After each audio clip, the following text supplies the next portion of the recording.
Ya, shalom Bapak Ibu, Saudara-saudara. Saat ini saya ada di sebuah desa di Kabupaten Kupang. Itu jaraknya kira-kira 4 jam perjalanan dengan mobil dari kota Kupang. Dan desa ini namanya Desa Bioba. Dan Bapak Ibu, selama beberapa tahun ini saya bersama dengan GKIN Revival Kupang maupun juga Yayasan Karya Bakti Esrasoro menaruh perhatian untuk pelayanan di desa ini.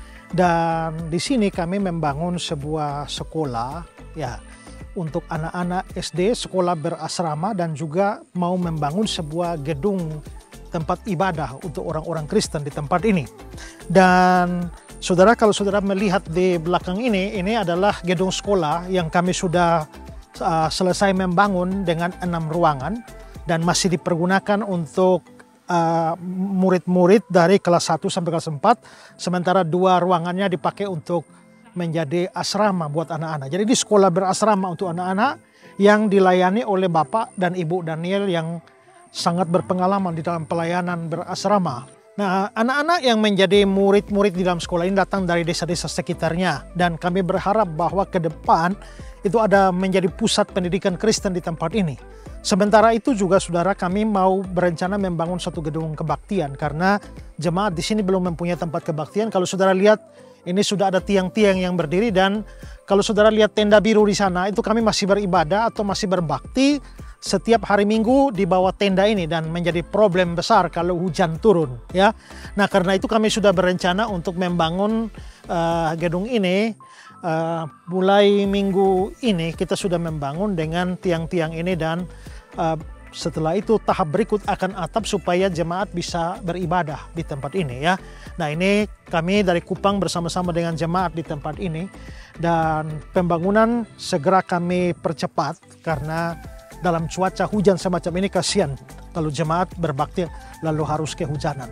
Nah, karena itulah saudara-saudara, saya Pendeta Esrasoro, saya meminta dukungan saudara-saudara semua, dukungan doa, dan kalau Tuhan menggerakkan saudara untuk ambil bagian di dalam pembangunan gedung kebaktian ini, saudara bisa menyalurkan dana bantuan saudara untuk pelayanan atau pembangunan gereja gedung kebaktian di Desa Bioba ini. Di layar saudara ini ada nomor rekening dari Yayasan Karya Bakti Esrasoro.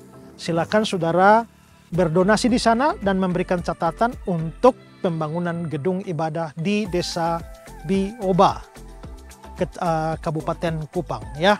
Nah, karena itu mari saya sekali lagi memberikan kesempatan buat kita ya. Mungkin kita punya banyak hal untuk kita dukung dalam pelayanan, tetapi kalau Tuhan memang menggerakkan saudara, mari ambil bagian bersama-sama dengan saya, GKIN Revival Kupang, dan Yayasan Karya Bakti Esrasoro. Biarlah jemaat Tuhan di sini boleh mendapatkan tempat yang baik untuk beribadah dan melayani. Tuhan memberkati saudara sekalian. Saya mau bertanya dalam Yohanes 4, di mana ada pertemuan Yesus dengan perempuan Samaria, di mana pada ayat ke-18, Yesus mengatakan bahwa perempuan ini sudah punya 5 suami. Pertanyaannya, apakah suami yang dimaksud itu bermakna kiasan dari berhala-berhalanya perempuan itu, ataukah suami sungguhan? Mohon pencerahannya, Pak Esra. Ada penafsiran bahwa itu adalah berhala-berhala.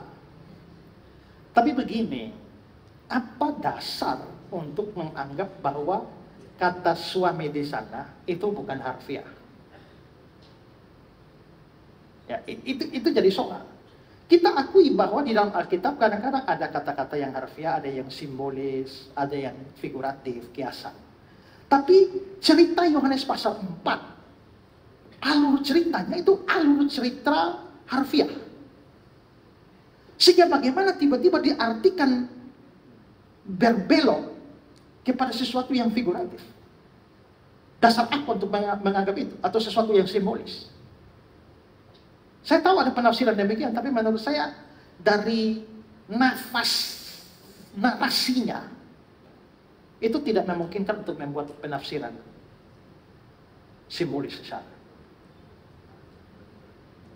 Itu pendapat saya begitu. Kecuali